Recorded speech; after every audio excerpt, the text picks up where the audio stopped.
out there.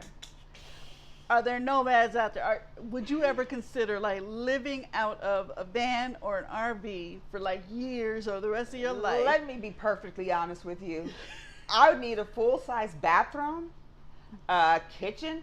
I need to take a full shower, not the kind that you put over the van on the outside and sprinkles. No, so even if I go camping, I need to go into a hotel to or shower, have to like park in a parking lot, go to a gym to use the shower. That's blah, just blah, too blah, scary. Use the bathroom. No, that's not life for me. But I respect anybody who does it. It's just not for me. Right, me too. What are we reviewing? We're about to review Passenger. Ooh. It's one of the newer horror movies right now. It's rated R. It's 1 hour and 34 minutes, and it has to do with nomads, which is why we're talking about that. And the couple has let me get into who's in it, and then we'll get into what they're doing. Yes. Crazy. It stars Jacob Scipio. You'll remember him from Bad Boys. He played Will Smith's son. I didn't even realize that was him. Oh my gosh, okay. Handsome. Okay. Like, yes, he is. He very much is, but okay.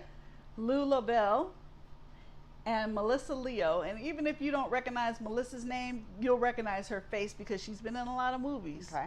Yep. So after a young couple witnessed a gruesome highway accident, they soon realized they did not leave the crash scene alone, as a demonic presence called the Passenger won't stop until it claims them both. Woo. So this couple, they're brand new nomads. So they bought a van, a nice van. And they're young. It's a Mercedes. They're young, very young couple. Yeah, and fixed it up so they can live out of it. But again, no bathroom because it's a van. Nope. And they, mainly the man wants to travel, just keep traveling the country forever, and have no worries. They just be free. have van meets and stuff out in the middle of the desert or the middle of nowhere, and other people that are nomads that have their van camps. Yeah, that live in their vans, all meet up and get together and have talk bonfires. about things. Bonfires or selling stuff or trading stuff or just kind of getting together and exchanging stories and have some camaraderie, because you have to stop sometime. Yeah, but that ends the up horror being part comes a bad idea. Yeah, the horror part comes, as I mentioned, that they witnessed this accident and they stopped to try to help the person, and they realized that they didn't leave alone. Yes. So there's rules of the road that they end up finding out about, and we end up finding out about, and you have to see, are they going to succumb to this demon, or are they going to make it out alive? And it like there's times when you're like, oh my God, what is about to happen? Okay, because is this a demon or what is it going on? Because one of them seeing stuff, and the other said, no, I don't see. So now I'm wondering, okay, is she going crazy, or am I misreading this movie? I don't know, because I kept kind of going back and forth with it. Like, okay, what's going on? Right. But it spells it out for you pretty good. And have I seen this movie before?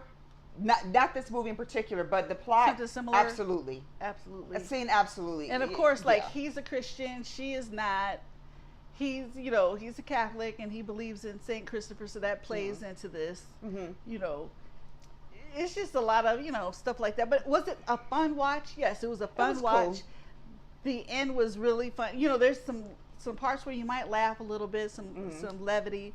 And then there's parts where you might jump. It's a lot a lot of jump scares. Yeah. So for me, because I'm an avid horror watcher, did it scare me? No. Like I said, very, very light. It was. I mean, when I say a jump scare, I'm like jumping. No, but I get where some people will absolutely find it scary. It's dealing with some kind of entity. Yeah. And it's an evil entity. Yeah. And they're getting kind of tortured. And they're trying to figure out, why am I being tortured? And all I did was stop and try to help somebody in an accident. How did this happen? Yeah. Do I even want to live this life? Is this what I want? What's going on in this place? So it's fun kind of wondering about that. But I've seen this movie a dozen times before. I went matinee anyway, so was I mad? No. Am I anxious for it to stream? No. That's all I can say about it, to be perfectly honest. Wow. I just know my dad kept saying, like, why are they living like that? Who would want to live like that? I'm like, obviously some people, Dad, look, they're at a van camp, and I've heard of this before. A lot of people want to just cut loose and just from society and just do this. You don't want to do it. I don't want to do it. But shh. Because my dad's just sitting there like, who would even shh, be quiet. And then, like I said, there's jump scares, and I noticed the lady in front of me jumped, and then she's holding on to her. Oh, gosh. boyfriend. Stop it, girl. You don't have to do all that. He likes you. No, but sometimes jump scares scare people. Yeah, I have a friend that does not see horror movies just for that fact. Just because of the jump scares. Yeah. I like that, though. I want something to give that to me. I crave it. And it's rare that I ever find it in horror movies anymore. Yeah. Bring it back. Bring back that 80s vicious horror that has me come on. Yeah. But this is just a fun movie. I feel like, it was just you cool know, to you just watch. want to see like a fun horror movie kind of thing that might make you jump at least one time. Then see it, but it's kind of predictable. It's predictable fun. It's very much so. I could have seen this streaming on Shudder, to be perfectly honest with you. They do some dumb stuff, in my opinion. Yeah. You know, so expect that. We got to have some stupidity in a horror movie. Oh, yeah, you know, to make it that good horror. You got to be dumb at some point. And they were kind of foolish sometimes. But when I went to see it, I'm telling you, the theater was packed. Was it? It was packed. Okay. People were packed to see The Passenger. So here's some fun facts. Some RV-related scenes were filmed in 2 locations in Washington State at the Enumclaw Expo Center, February 2025, and in Grand Coulee in March 2025. Actual RV and camper van owners participated in the production with their RVs and as extras. Oh, wow. For the Enumclaw Festival shots, actual artisans and food vendors from the area displayed and sold items during the production. That's cool. That gives super them a chance to make money because some of them don't have jobs. The guy in here mentioned something about his job, so you know, at least they covered that. But that's just awesome. what they do. They just cut away from society, and that's how they live. Yeah, share stuff, do some trading, and that's fantastic. Because, like you said, that gives them a chance to make some money and say, "Hey, I was part of a movie." Right. That is so awesome. That's giving back to the community that you're filming in, and that's what needs to happen. That's why we always tell people, you know, don't steal or try to sneak into movies and stuff, because even if it's a big Hollywood budget, just because it's at the movies doesn't mean those people don't deserve to be paid. Right. You take money away from the local people who do hair and makeup, who provide craft services, the tech people behind the scenes. Yes, they hire local for a lot of that stuff. And, you know, if movies lose money, they're going to stop making movies there. That's going to cut budgets. So it does have a ripple effect. So please don't do that. Thank you very much. Okay. So this was filmed at a ranch that is part of the largest beef co-op in the country. So again, Jules, some local. I bet you they donated some beef for them to cook up on some of them grills. So probably that's all cool. Because they were cooking some stuff, grilling some stuff. That's cool. I like that about this movie. Yeah, me too. That's really fantastic. Are there any extra scenes? No. So when the credits roll, the spirit is gone. Out of there. The spirit, the entity is gone. You're good to go. Be safe. Just, follow the rules of the road, which they'll teach you if you see the movie. And what you're going to do anyway. So if you're not going to see the movie, you can, make a comment to us, and we will give you the rules of the road. Okay. The tomato meter is giving it 43%. Woo. Less than 50%. Woo-wee. That's not what the people in my theater thought, apparently. I don't know. I didn't hear anybody saying that, ooh, I didn't like this. But nobody clapped. I never left a theater saying I did it, like, verbally saying that movie sucked or anything like that. It's just something I would say for when we get in the car.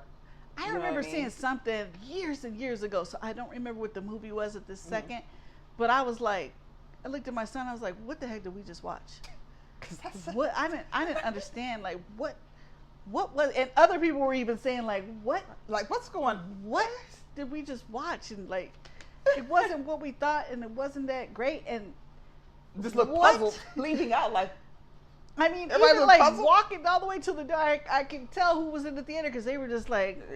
None of us got it. None of us. I don't. The popcorn meter gave it 51%. That's audience. So that's wow. Audience, and that's crazy. Honestly, because I've seen this plot many times over again, it was nothing fresh or anything new. I'm going with 2.5 clappers on this, and I would absolutely say recommended for you to wait till it streams. You know what? I agree with you on the 2.5 clappers out of 5. The acting was good. The story was a regular horror movie story where it's predictable fun. Yeah. The passenger Was a pretty dope horror character, though. Mm-hmm. I agree with the wait till it streams, but if you're feeling it, go see it at the theaters, go to matinee, but just go to like the last showing before they, cause that's what I do a lot of times too. Like here in Arizona, after 6 is full price. Before 6 is matinee price. So you go right before. Yeah, go at the show. 5 o'clock showing or whatever. You come out, it's dark. Boom, you got best of both worlds right there. I love going to shows that are like 10:30, 11 o'clock. At night? And no, in the morning. Oh, in the morning. Okay. Love those. It's usually like their first or second show. Love them because it's usually very, very, very few people in there. I can relax. I ain't got to worry about people talking and it's cool. I love that at the theater. Plus the popcorn's fresh. So yeah, it's all good. Yeah. Well, when I go, it's usually busy enough that they're constantly making the popcorn anyway. Yeah. Getting ready for that crowd. It's been just perfect. These past 3 days. I mean, it's always good, but dang, Harkins. It was hitting, huh? It was hitting. The butter was hitting like, and everything. My gosh. Like, I feel like that, but I love that popcorn I very love much. it too. I got to be careful, though. You need too much popcorn, you start getting more. You know what? Even when I've been on a diet, that Harkins popcorn is something I can never stop eating. I just walking in, just the sweet, smell. savory oh smell. My gosh. It just... They know what they're doing. It's just been so like I have to like slow down because sometimes I notice myself just getting into it. I'm like, shoot, I still got like another 2 hours to go in this thing. Like it's so good. It's just good. Dan Harkins, you know what you was doing with that award-winning popcorn. Yeah. Okay. Well, there you have our review of the horror movie Passenger. Don't forget about me and Jules. You can find us in so many different places. Let me tell you where. No excuse. We are on Cash App. Any donations are greatly appreciated. You can also find us on Facebook. We're on YouTube. You can find us on Instagram. And now you can also find us on TikTok. Don't forget to like, subscribe, share, follow, comment, and then come on back for the next review. All right? We'll see you later. Bye-bye. Bye-bye.